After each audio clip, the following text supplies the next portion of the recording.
대한민국 해군의 최정예 부대가 태평양에서 활약 중입니다. 세 척의 군함과 한 척의 잠수함이 포함된 우리 환태평양 전단이 이번에 치러진 림팩 훈련에서 전단 지휘관 역할을 맡았습니다. 그리고 이 과정에서 림팩에 참가한 강대국들의 이목이 우리 해군의 잠수함으로 다시 한번 쏠리고 있습니다. 그도 그럴 것이 그동안 한국 잠수함들이 림팩에서 엄청난 전과를 세워왔기 때문입니다. 일례로 한국이 미국의 항공모함을 격진시킨 일화는 상당히 유명한데요. 바로 2014년 림팩에서 황군 세력에 소속된 장보고함이 미국의 10만 톤급 항공모함인 존 스테니스 핵추진 항공모함을 가상어뢰 공격으로 격침한 것입니다. 뿐만 아니라 장보고함은 이지스함 구축함 2대, 순양함 2대 등 30대 전투함들을 가상어뢰로 공격하고도 단 한 번도 탐지되지 않았습니다. 그런데 대한민국 잠수함의 화려한 전적은 여기서 끝이 아닙니다. 2000년 림팩에서는 11척, 총 9만 6천 톤의 군함을 가상격침시키고 유일하게 최후까지 생존하는 기염을 토했습니다. 이처럼 잠수함은 단 한 대만으로도 적의 막대한 해상함대를 격침시킬 수 있는 강력한 비대칭 전력인데요. 현대 잠수함은 크게 두 종류로 나눌 수 있습니다. 먼저 핵잠수함이라고 일컫는 원자력 추진 잠수함은 이름 그대로 잠수함에서 원자로를 가동해 항해에 필요한 에너지를 얻는 방식입니다. 이론상으로 보면 무한히 잠수할 수 있습니다. 하지만 핵잠수함이라고 장점만 있는 것은 아닙니다. 핵잠수함은 원자로를 계속 켜놔야 합니다. 이로 인해 당연히 소음이 발생하고 언제나 적의 레이더에 발각당할 위험에 노출돼 있습니다. 하지만 핵잠수함의 치명적인 단점마저도 기술이 발전하면서 점점 해결되고 있는데요. 일례로 미국의 버지니아급 잠수함은 소음을 극단적으로 차단해 재래식 잠수함 수준으로 조용한 기동이 가능합니다. 뿐만 아니라 잠수함의 무기체계도 과거와 달리 상당한 변화를 일으켰는데요. 현대 잠수함은 어뢰뿐만 아니라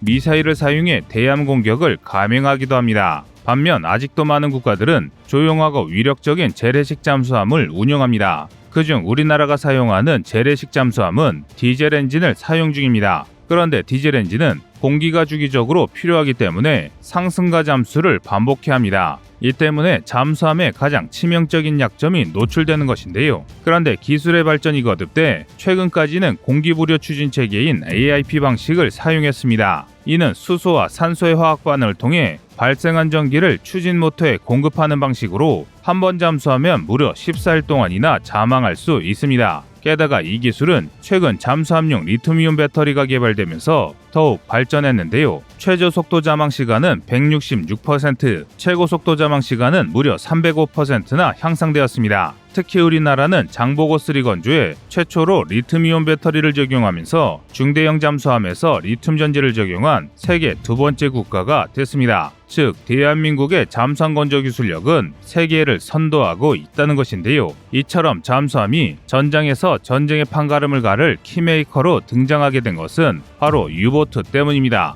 과거 나치 독일은 제2차 세계대전 초기 유보트를 이용해 영국을 아사 직전까지 몰고 갔습니다. 심지어 나치 독일의 잠수함대 사령관이었던 카를 도니츠는 유보트 300척이 있다면 이 전쟁을 승리로 이끌 수 있다라고 자신할 정도였습니다. 독일 함대는 일명 늑대떼라는 독특한 잠수함 전술을 사용했습니다. 수송 전단이 이동하는 곳으로 유보트를 직결시켜 영국 함대를 집중 타격하는 방식이었는데요. 이 방식으로 유보트 함대는 1940에서 1941년 1년 동안에만 무려 400만 톤의 선박을 격침시켰습니다. 특히 민간 및 군에 필요한 물자를 나르는 상선을 많이 잡았는데요. 전쟁 기간 격침한 군함은 148대에 불과했지만 상선은 무려 2759대를 격침했습니다. 그래서 얼마 전까지만 하더라도 뛰어난 잠수함 전력은 한나라 해군의 국방력의 척도로 생각할 정도였습니다. 지금의 한국이 동북아 지역에서 세계 최강의 잠수함 운용 능력을 보유했지만 우리 주변국들의 성장세가 위협적입니다. 바로 중국과 일본 때문인데요. 이 두 나라들은 여차하면 대한민국의 목숨줄인 바닷길을 가로막기 위한 강력한 잠수함 전단을 운영 중입니다. 그래서 현재 우리 군은 중국과 일본의 잠수함을 효과적으로 사냥할 수 있는 신무기 도입에 박차를 가하고 있습니다. 미제 피에데이 포세이돈 대잠 초계기나 국산 고성능 소나의 개발 등이 그런 노력의 일환인데요. 그 중에서도 가장 눈길을 끄는 것은 대잠 로켓 홍상어입니다. 대잠 로켓은 로켓과 어뢰가 결합한 무기인데요. 쉽게 말해 하늘을 날아다니는 어뢰라고 생각하시면 됩니다.